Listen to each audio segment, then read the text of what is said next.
Bezrat Hashem et Saved Ishmaïa sur le sujet de la hardout, de l'union entre chacun de nous dans ce peuple d'Israël, quelle que soit sa tendance, quel que soit son niveau de religion, quel que soit qui il est, quel que soit d'où il vient, à partir du moment où il s'appelle juif, où il s'appelle un enfant d'Abraham, Yitzhak et Yaakov.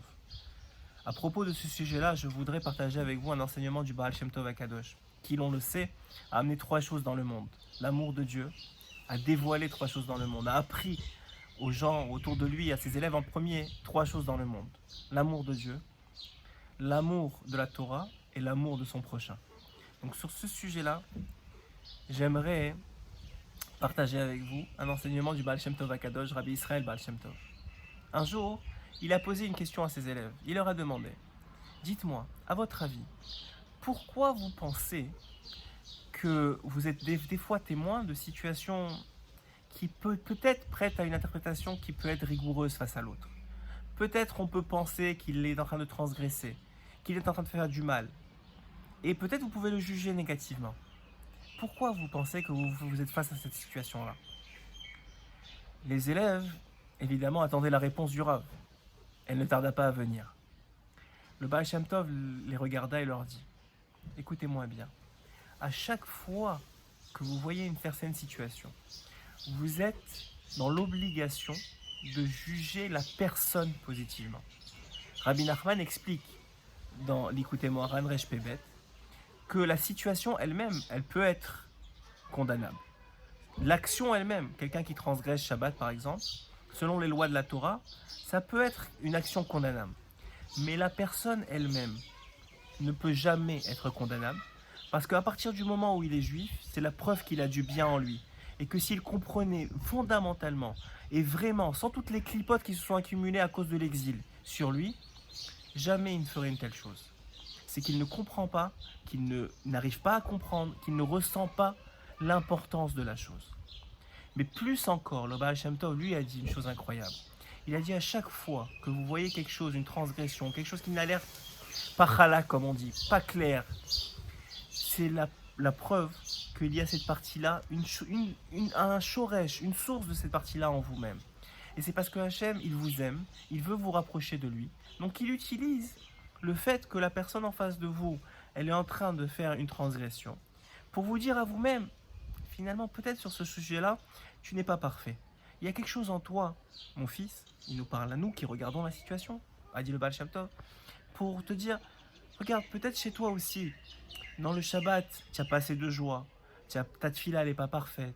Peut-être que toi aussi, tu ne fais pas attention à tes comportements comme il faut par rapport au vol, si vous voyez quelque chose qui se passe par rapport au vol. Chaque chose qui se passe est en vérité un message pour nous. Premier enseignement du Baal Shem Tov, c'est que lorsqu'on voit l'autre, c'est en vérité que Hachem a permis que l'on puisse apprendre de l'autre pour nous-mêmes et se remettre en question nous-mêmes. Parce que si on voit l'autre fauter, c'est parce que nous-mêmes, on a cette faute qui est présente chez nous. Premier enseignement.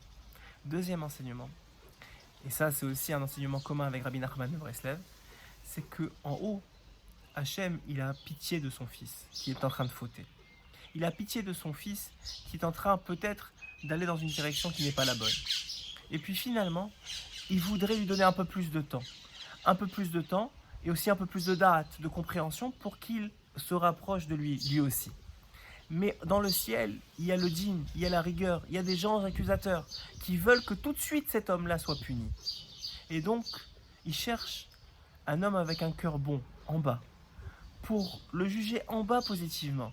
Et puis quand il aura jugé en bas positivement, il va dire à ces gens accusateurs, regardez, lui en bas, avec son Yetzerara, il arrive à voir le bien chez l'autre. Il arrive à voir le bien chez son frère. Et si lui il arrive, alors vous, je vous fais taire. Et je lui donne encore quelques années pour faire tchouva.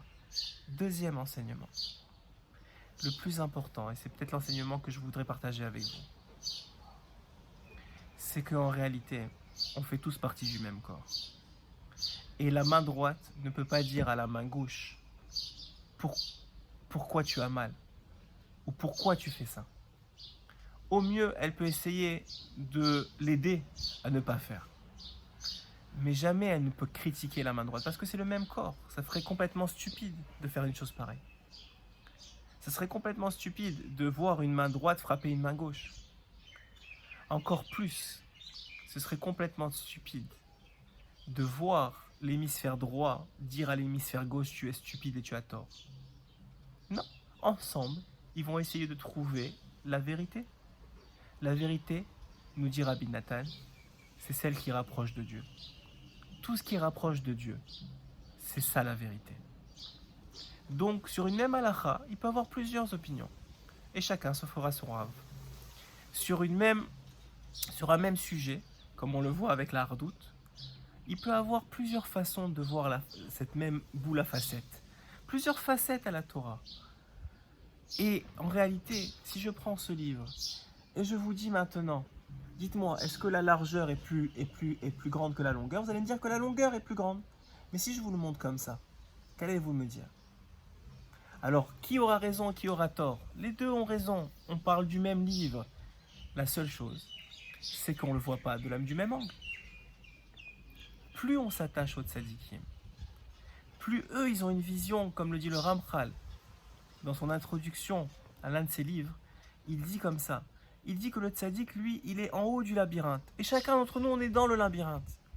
Et le tzadik, il est capable, puisqu'il est en haut du labyrinthe, il voit où est-ce qu'elle est la sortie. Il te dit, tu vas à droite, tu vas à gauche. Donc chacun, selon son chemin, ira à droite ou à gauche.